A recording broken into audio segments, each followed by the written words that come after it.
Si tu penses que le montage vidéo en 2024 c'est comme en 2015, tu te trompes. Chaque année, de nouvelles tendances émergent, et certaines peuvent vraiment changer ta façon de travailler. Je me rappelle encore ce jour où j'étais complètement dépassé. Un client me demande un montage et je me dis, facile, je vais gérer en une journée. Sauf qu'à l'époque, j'utilisais toujours les mêmes techniques, les mêmes outils. Ce qui devait être une journée de boulot s'est transformé en une semaine entière de galère. Pourquoi? Parce que je ne m'étais pas adapté aux nouvelles tendances. J'étais tellement à la bourre que le client a fini par annuler. Une semaine de boulot pour rien. Tout ça parce que j'étais bloqué dans les techniques qui étaient déjà dépassées. Non, le monde du montage vidéo évolue tellement vite que ce qui fonctionne aujourd'hui peut te faire perdre tous tes clients demain. Si tu restes coincé dans les méthodes d'hier, tu prends du retard. Mais heureusement, il y a toujours des solutions pour pas se laisser dépasser. La première grande tendance en 2024, c'est l'intelligence artificielle dans le montage vidéo. Non, je parle pas juste des outils automatiques de sous-titrage, mais de vraies solutions qui analysent ton footage et te proposent des coupes optimisées. C'est pas des blagues. Un de mes potes m'a montré une nouvelle fonctionnalité dans son logiciel. Il a importé son footage en quelques minutes. L'IA avait déjà coupé les moments inutiles et ajusté les transitions automatiquement. Il a gagné des heures de travail. Et moi, pendant ce temps, j'étais encore là à faire des coupes manuellement, prenant des heures pour arriver à faire un résultat à peine similaire.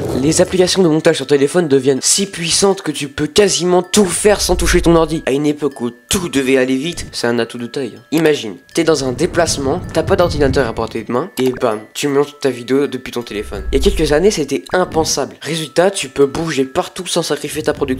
La troisième tendance, c'est l'usage des templates et de presets. En 2024, tout le monde va aller vite. Et les templates deviennent une norme. Besoin de faire une intro animée, un effet glitch, t'as pas besoin de créer tout de zéro. J'ai récemment travaillé sur un projet où le client voulait une animation stylée. Avant, ça m'aurait pris une demi-journée pour créer un truc du genre. Là, j'ai utilisé une template, ajusté quelques paramètres, en moins de 10 minutes, c'est réglé. On peut plus y échapper, la vidéo verticale domine. YouTube Short, TikTok, Instagram Reels, tout le monde consomme du contenu vertical. Je me rappelle encore d'un projet où j'ai dû convertir une vidéo horizontale en verticale. Je pensais que ça allait être simple, mais j'ai galéré à réadapter le contenu pour que ça reste visuellement cohérent. Aujourd'hui, je prépare directement mes montages en pensant au format vertical. C'est une habitude à prendre et une tendance qui fera que croître. Enfin, on voit de plus en plus de montage immersif grâce à la réalité augmentée et la 3D. Voilà, ce sont les tendances dans le montage vidéo qui selon moi vont définir 2024, même si on est déjà en fin d'année. Si tu veux rester à jour et éviter les galères que j'ai traversées, je te recommande d'explorer ces techniques. Clique sur le lien en description pour rejoindre mon serveur Discord et abonne-toi si tu veux faire des bonnes vidéos.